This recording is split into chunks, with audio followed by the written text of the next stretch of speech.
has certainly been eventful. In my opinion, carrying out Vitra's request and assaulting the Tower of Zot should be our highest priority.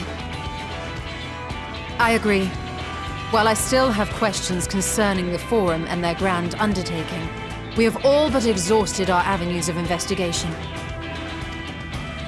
Simply pressing them any harder on the subject will almost certainly result in our expulsion.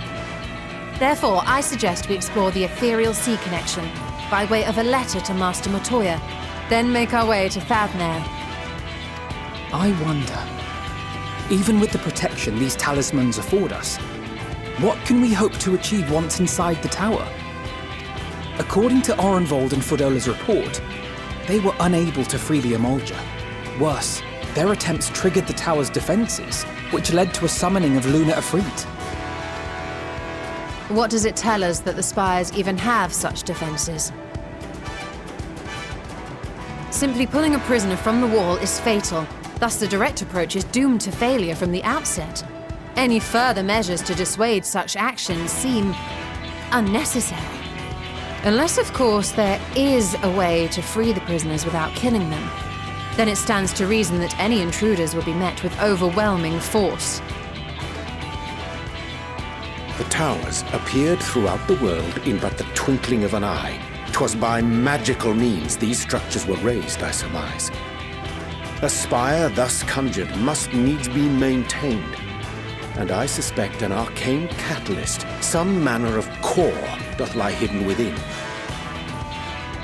Destroy the core, and the tower ceaseth to be, thus liberating the captives without harm.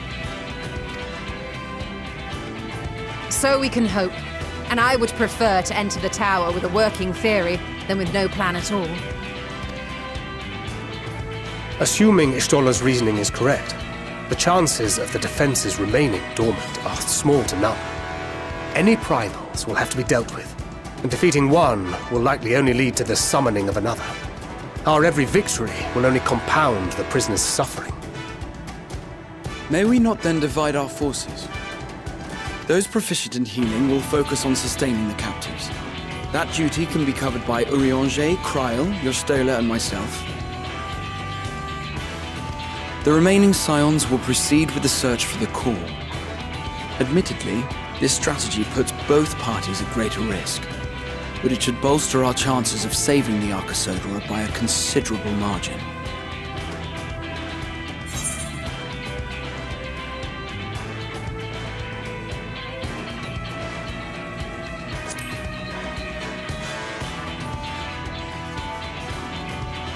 If you're to fight primals, then you'd best have at least one healer with you. And I am more than happy to fulfill that role. I found wielding a sage's armaments to be rather intuitive, and look forward to testing them against a more challenging foe. It seems we have a plan. All that remains is to carry it out. I will inform Rads at Han of our movements, so let us make our preparations and regroup near the tower. A military post in what's left of the Hamsa hatchery should serve as a convenient staging point. That sounds perfect. And remember, the experimental aetheryte at the confluence is there for those who need it, so there's no excuse for being late.